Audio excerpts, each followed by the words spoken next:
Great to be with you guys. It's a little late. Wake up.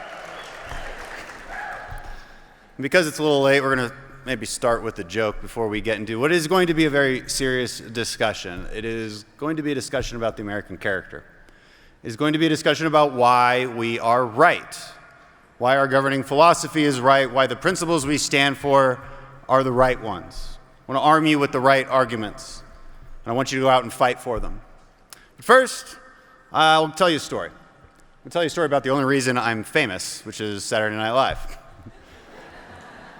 So, after that entire thing, very cool experience. After the skit went well, it's live, totally live, so a lot can go wrong during a live performance, but it didn't.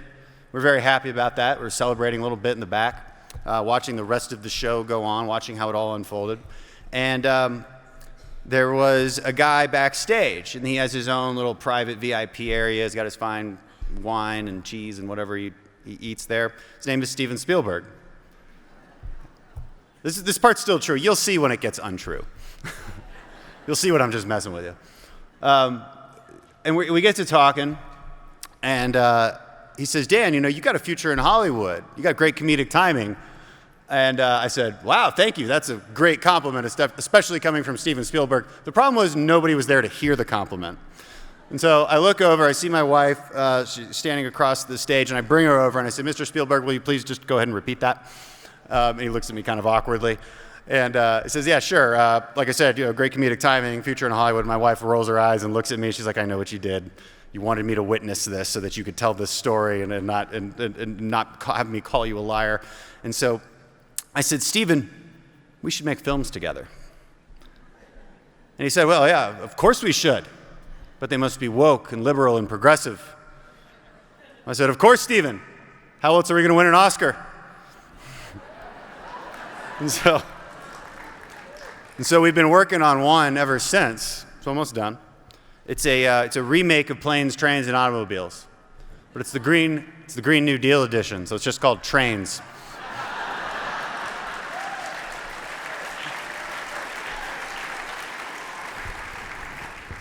All right. The future of the American character, what I believe we stand for, what I believe we should fight for, the reason we gather here. We gather here to remind ourselves of the American character, the American ethos, the driving force behind the great American experiment that has created more prosperity and freedom than any other endeavor in human history. We gather here because we are grateful. We're grateful for a country that has enshrined and protected God-given rights into our governing system and cherished the timeless principles of limited government, liberty, sovereignty of the individual and country, protection of property rights, and the notion that God is the ultimate moral authority. We gather here because we have to, because these principles, once labeled liberal principles and now exclusively conservative, are under attack. They're under attack from an increasingly radical form of leftism, the ideology of progressivism. Progressivism. It's a seemingly innocuous term. It implies progress. Progress towards good things, I would suppose. But what kind of good things, you might ask? Well, whatever those who use the term deem good things to be. And herein lies the danger that we face.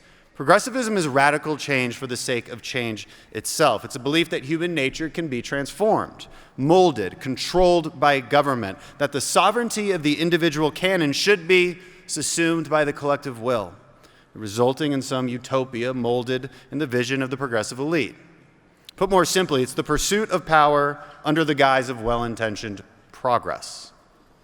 Okay, the problem here is that there's no foreseeable limit to such progress and no basis upon which to judge whether that progress is inherently good, because there's no foundational principles guiding such radical change.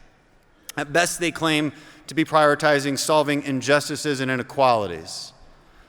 The problem is that is both an incomplete governing strategy and also dangerously open-ended. When is inequality solved according to the socialists? When have we succeeded? They don't tell us.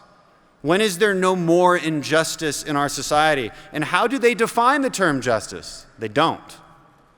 When one injustice is solved, even a good one, let's say women's suffrage, the progressive must then find a new crisis from which to support their utopia and pursue their power. That isn't an ideology. It's a strategy to obtain power. In the Wilsonian era, progressivism used fascism and nationalism to increase their grip on power. They openly disdained the constitutional separation of powers in favor of executive authority. In the Obama era, we were told that progressivism was about pragmatism and unity, no red states or blue states. And when this turned out to be false, the American people responded by delivering the elections to the Republican Party. To get that power back, the modern progressive relies on the intersectional coalition. This idea that these unrelated groups are strung together by their collective fight against a perceived injustice. They convince groups of their oppression. They convince them that the progressive is the champion of the oppressed and that government is always the answer to their problems. They use identity politics to divide people and victim hierarchies to silence arguments against them. They believe that if you aren't a victim, then you have no right to an opinion. Notice I don't use the term liberals. I'm using progressives and leftists. I purposely choose these words carefully here because I don't see anything inherently malicious about liberalism, even in the modern form. But the truth is that the well-intentioned liberal concerned with wealth inequality or environmental issues or the rights of the most vulnerable in our society, it is used maliciously by the progressive movement. The liberal wish list is used as a gateway, as an excuse by the progressive to open Pandora's box and pursue power at all costs.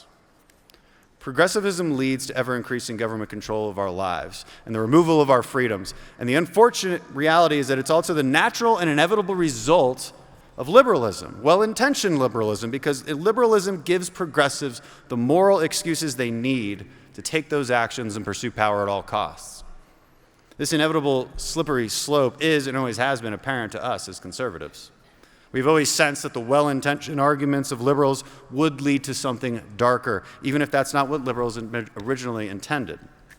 Because here's the thing, once you start to undermine basic foundational principles, even with the best of intentions, the spiral downward cannot be stopped. And it's for this reason that conservatives fight so hard to preserve first principles and tried and true traditions. It is why we care so deeply about the ideals and the principles that our country was founded on, and why we must fight so hard to protect them. Policy comes from our politics, and politics is downstream of culture. And because the liberal narrative is primarily about feeling morally good and kind of caring, it results in policy that feels good to champion, but does not actually do good. Again, this doesn't make them bad people, but it leads to very deeply flawed policies. Let me give you some examples. Opening our borders to the world, for example, may make some people feel good and charitable, but it's not sustainable. Over 100,000 people apprehended on the border each month is not sustainable, either for law enforcement, our courts, our civic institutions, or our cultural fabric. Taxing the rich may make some people feel good, but it does nothing to help the poor. A strong free market economy, more jobs with a tight labor market, and reducing burdensome occupational licensing does help the poor.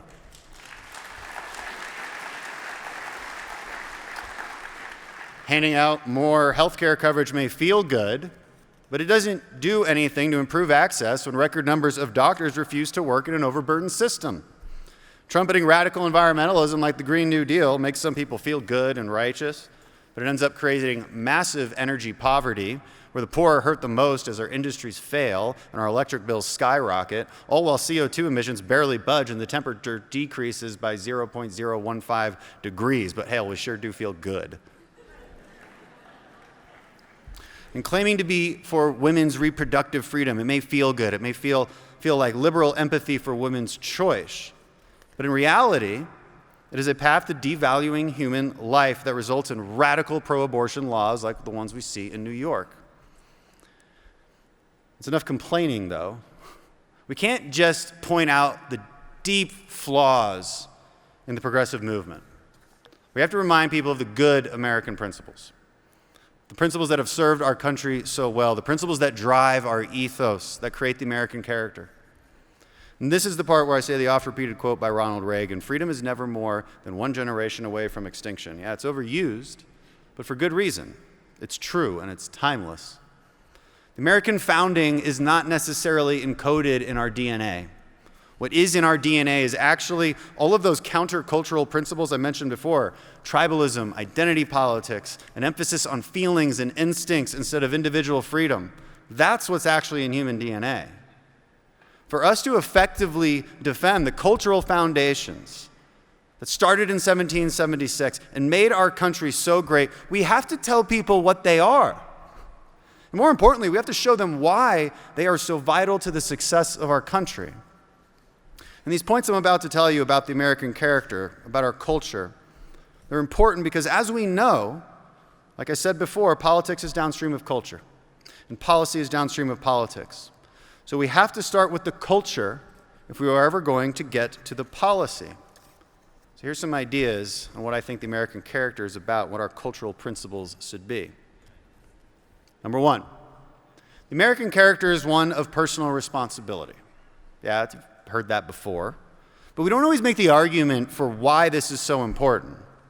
It's important because it is the only human attribute that can lead to self-empowerment. To be empowered is arguably the most crucial pillar of human success, and it is solely derived from a sense of responsibility, a sense that you are responsible for your own actions and that you succeed based on your merits. Let me give you some numbers here. According to Pew Research, in European countries like Germany, 69% of people believe that success or failure is determined by forces outside their control. 69%. In America, only 43% believe that, and I have a feeling if we polled conservatives, that number would be far lower. Believing that your success is outside your control is an enormous problem. This is not a small problem, it's an enormous problem. When people stop believing they are in charge of their own destiny, they become disempowered. When you are disempowered, you lose all incentive to work, improve, and contribute. Why does that matter? It matters because it's a question of sustainability for our society. If more and more people stop taking responsibility, eventually we run out of people to pick up the slack. If you have a world of individuals always waiting for help, demanding assistance, what does that do to a society? It's an unsustainable cultural trend. Think about it this way. This principle also manifests in policy. Remember, policy is downstream of culture. If you believe people shouldn't be personally responsible, then your likely political strategy is to promise them more free stuff. Look no further than the Democrat presidential primaries, where everybody's tripping over each other trying to promise the most free stuff. If people that value personal responsibility are less likely to be bought off by big government and less likely to be tricked into promises of ever-increasing entitlement spending. Responsibility is empowerment, and empowerment leads to human achievement, period.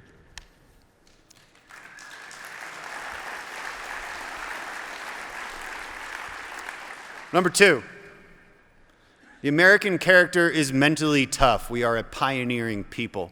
We have grit. Culture of mental toughness and grit pervades America, pervades this country, or at least it used to. We pride ourselves on adapting to adversity, overcoming the odds, and achieving the impossible, or again, at least we used to. So how do we get back that sense of grit? More importantly, how do we make mental toughness a virtue again? We have to want it to be a virtue. Being mentally tough is about the stories we tell ourselves. Do the injustices we face make us crumble, or do they harden our resolve? Do we tell stories of victimhood about how unfair life is, or how the system is rigged against us? Or do we tell a story of facing adversity and then overcoming it? Mental toughness is also discipline. A culture that exhibits discipline and self-control is a culture that thrives. Are you able to avoid overindulgence and save your money for rent instead of recreation? Can you balance work and play? Can you buckle down, delay gratification, and exhibit self-control in order to achieve your goals? Just the basics.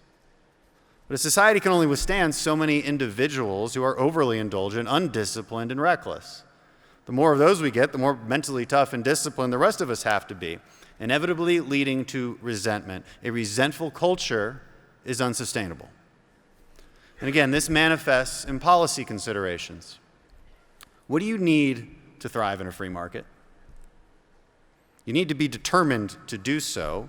You must be able to flourish when faced with competition and adopt discipline in order to get ahead. You have to be tough enough to survive in a free market. That takes mental toughness. It's required if you value liberty. And I really mean that. It's how you protect your liberty. Think about it. A main tenet of the postmodern identity-driven left is that the individual must be subsumed by the collective. And if that's true, then one reason to advocate for this is because they don't believe that mental toughness is actually a virtue. What do they believe? They actually believe that aggrieved victimhood is a virtue. This happened to me. Everybody was expecting me to be the aggrieved victim because some guy made fun of me on Saturday Night Live. It's like, or we could just not be the aggrieved victim, or we could just not be offended all the time.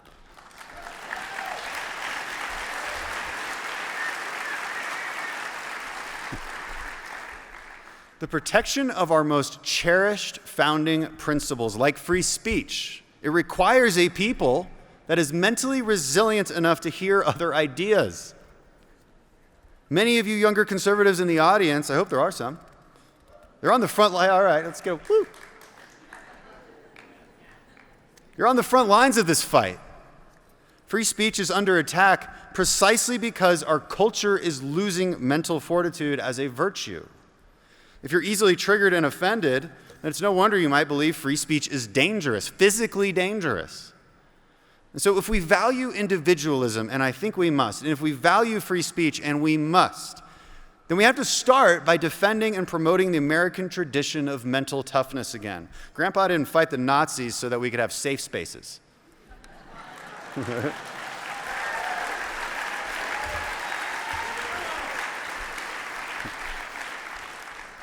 Number 3, there's only 10 more, don't worry. I'm just kidding. Number 3, Americans have a sense of duty. By this, I mean there's a sense of loyalty to our own country, and specifically, your country's founding ideals. In other words, patriotism. We have an identity as a country. We strive to be connected by a certain set of ideals based on our founding documents and embodied by the American flag, the national anthem, and the Pledge of Allegiance. Notice what I didn't say. I didn't say skin color or heritage or religion or socioeconomic status. I said ideals, because the only colors that matter are the red, white, and blue.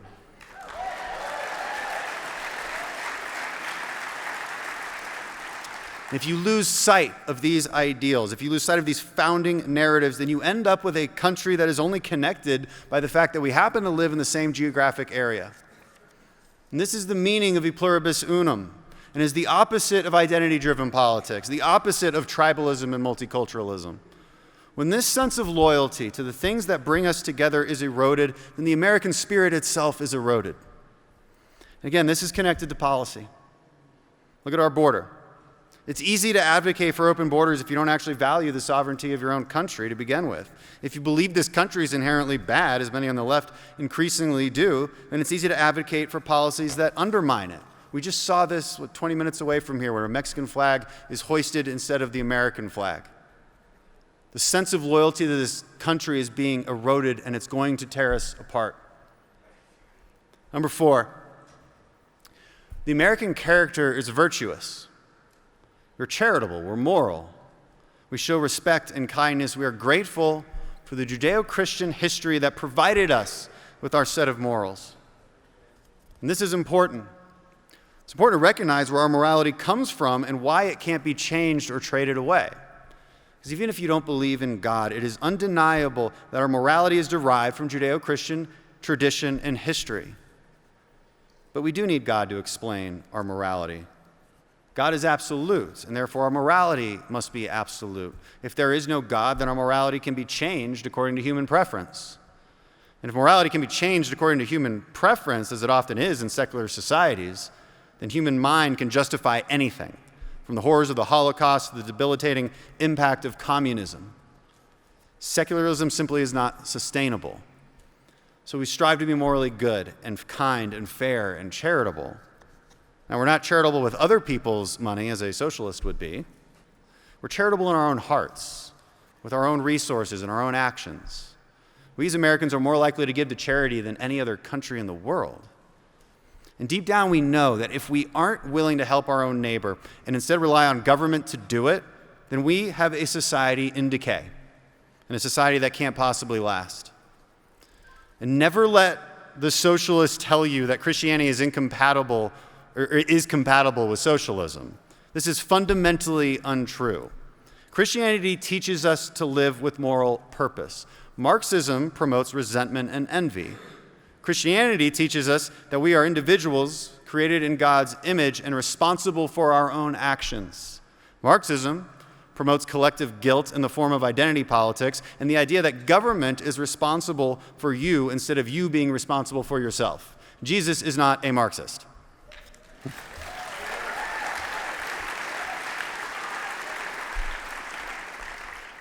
Number 5, this is the last one. The American character is about liberty. It's about individual freedom and the ability to self-govern. I don't need to expand on the definition of liberty for you all, but I do believe it's worth pointing out that you can't have freedom without all of the other values I just listed. They're firmly woven into the cultural narratives that we tell ourselves, that we must tell ourselves. If you're not personally responsible, for instance, then you're not empowered. Well, if you're not empowered, then you can't possibly be mentally tough. If you're not mentally tough, you can't possibly survive in a competitive, free society. If you're not personally responsible, then by definition, you believe others should be responsible for you. Thus, you must infringe on their freedoms, and you must ask government to do it. So say goodbye to liberty. And if you can't take personal responsibility, then it's highly unlikely that you would ever take responsibility for the country or feel any sense of duty towards that country. So say goodbye to another foundational bedrock. And finally, if we're not a moral people with concrete, unchangeable virtues, then how on earth can we be trusted with freedom? All of these elements, they build on one another. They are required. And these values aren't new to you either. I don't think I told you anything you didn't already know. And frankly, most people live by these values. But the question is, are we reinforcing them enough? And are we making the case for how important they actually are? The best and simplest answer for why we need these values is this: it builds a sustainable, enduring society. And sustainability of our society should be our strongest argument for why the conservative cultural perspective is the right one. We are the ones that prioritize our most important cultural principles, which means that it is conservatives that fight for a sustainable society. Liberals don't want to defend the values that they themselves live by, and leftists want to totally destroy them. Conservatives are the only hope for ensuring that we live in a free and prosperous America that can be passed on for generations to come.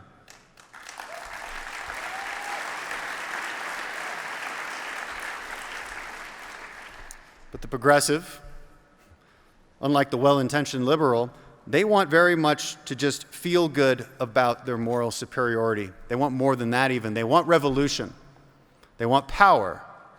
They are enamored by the language of resistance, the romantic ideal of throwing it all out and starting over in some glorious Marxist revolution. They know exactly what our foundational narratives are, possibly better than we do, and they are relentlessly trying to replace them with Marxist ideology. We have to fight this.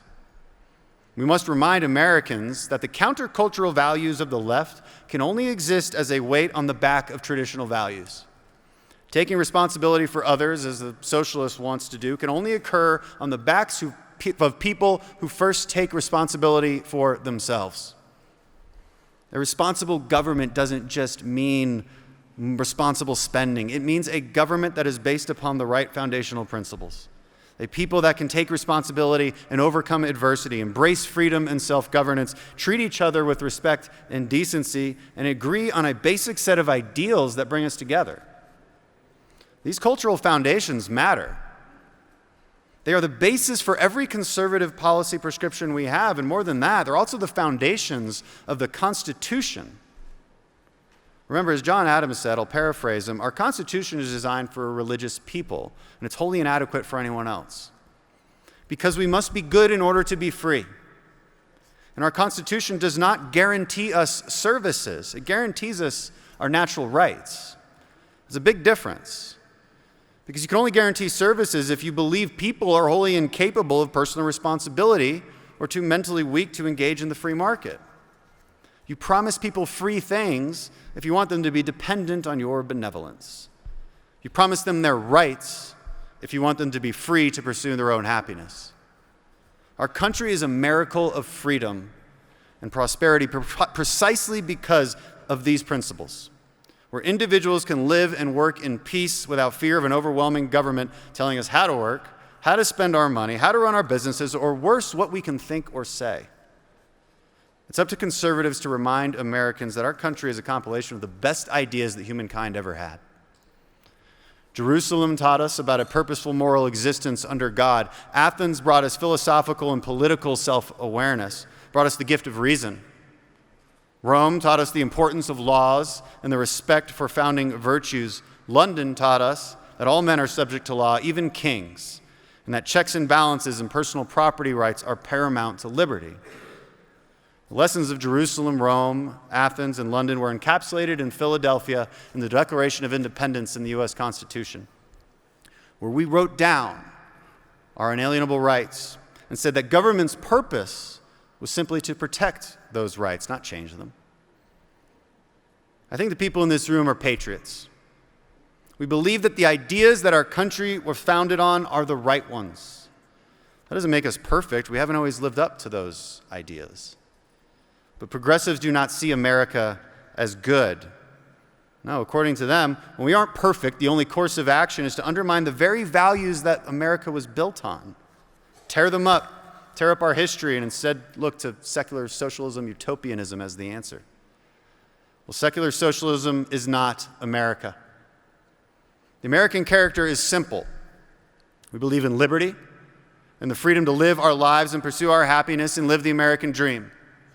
We believe in a pluribus unum, that we are united under one flag, and our mission should be to protect that flag and the ideals it represents. And we believe in the statement, in God we trust, because we know where our virtue comes from and our morality comes from, and we know that we cannot live in a free society without Judeo-Christian moral foundations.